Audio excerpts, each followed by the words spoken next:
Alright, so this is something I'm gonna start doing. I'm gonna start doing these little trade breakdowns for myself every single trading session, so that I have like my own journal. Since like I really don't have a journal since I'm trading like prop firms, so yeah, I'm not gonna waste any time. I'm just gonna get cut straight into it. So starting out today, I woke up for market open. I didn't get too much sleep, so my brain was already kind of foggy. So when I hopped in, market open day at 9:30. I was just looking at what price action did yesterday and the day before. You see, we're still bearish. We're just taking out these lows. Prices continue to go down. And then like for my bias to flip to buys, or my bias to flip to being bullish, I would have to see like this major high being taken out. But as you can see, like price failed to take out these highs up here. So I'm my bears. I mean my bias is bearish for today. So um, what I didn't do today, which was mark up my um 120 zone. Actually, no, I did, but like what I mean. It was just the zones were a little bit different. So um, this was something that could have had marked out, but I wasn't awake for this time. I mean, I was awake, but I wasn't here on the charts. But this was the zone I marked out in the 120, and then I just scaled down to it in the 60, and this box right here is a 24 range. So it's kind of like I said, I trade the Mike. The It's what Mike does. His name's futures trading with Mike, and he trades the range charts, and he like his way supply and demand is he just scales down. That's a different range charts, so he gets like peak entry. But this was the zone I marked up. Originally, it would have looked like this. That's what it would have looked like. But like I said, I scaled down to it on the 60, and eventually I'll get there. But this was the other zone I marked up today. Was on this 120 range that I marked up, and then I'm pretty sure I marked it up on the 62. So um, you can see price respected this first zone. So if we go ahead and look at the 60, this is what I had. This is what I had marked up right here, and I'll zoom in on that. So this is a high prop zone, I believe, and I see that's what I honestly I've been struggling with today, and hopefully I work on it in the future, picking up like better quality zones. But I believe this zone was pretty good. So we had the 60 range zone right here, and then this 24 inside of it. And this is really the chart that I was on today, and this is probably what why I was just looking at so many different setups today, because I was on the 60 range charts. I wasn't really looking at the 120 range. That's why I seen so many setups, and it was just throwing my head off. And I kept trying to follow the trend today, which wasn't the great idea, because I was looking at almost every fucking setup. But a lot of them were holding today. I'm not gonna lie to you. Like today wasn't for price action, it wasn't too bad.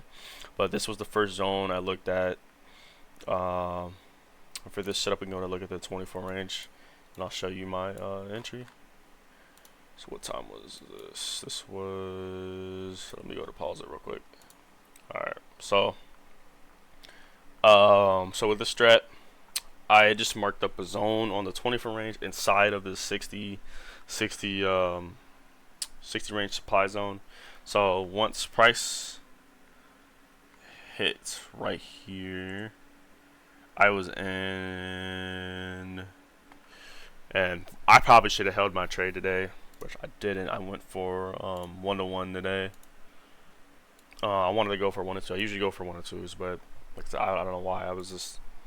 I got scared today, which usually doesn't happen. I usually my stop loss and my TP get hit, but so this zone was about 34 ticks.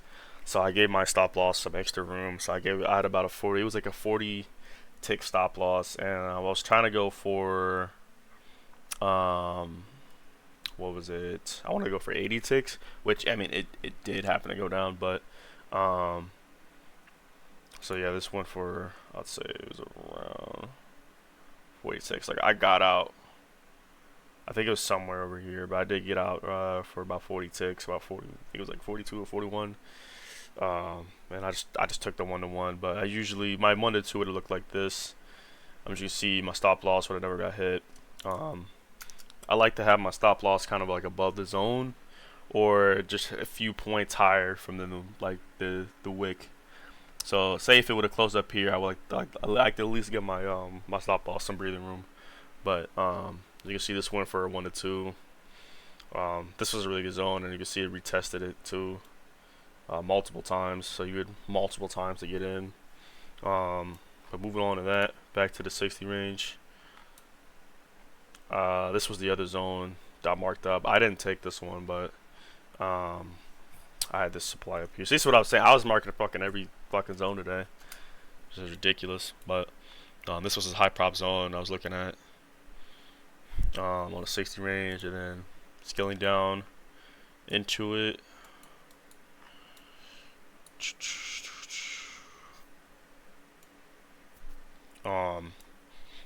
I would have wanted price to hit this zone right here, but looks like it went for when it came back for the retest. I mean, when it came back for the first time, it left the zone for me, a high prop zone for me to get into. I didn't take the setup, but this is what I would have if I didn't win my when I win my first setup. I'm usually done, but this is what it would have looked like right here. This would have been clean. 30, about I would say about 30, 35 tick stop loss, and then my entry would have looked like this. I would have got in roughly around here, and I would have went for about 60 ticks, which it did. And usually I like to go for what you really could do is when you know the next demand zone or supply zone, if it was vice versa.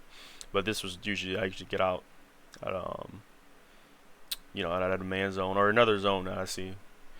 But yeah, my 1-to-2 would have been around roughly about here. So yeah, this was the other clean zone I saw. So that was it. So I'm gonna start doing these, and like this was my trade breakdown for today. Honestly, what I want to see for myself this upcoming week, I want to see me taking less zones, so I'm probably gonna start charting back up on the 120 range, just so I have less chances to get in, because like it's I've been taking too many setups.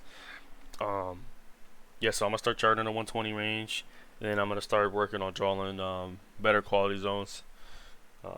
For me, like determine my bias has been good, but it's all about picking the right zones for the trend. So that's it.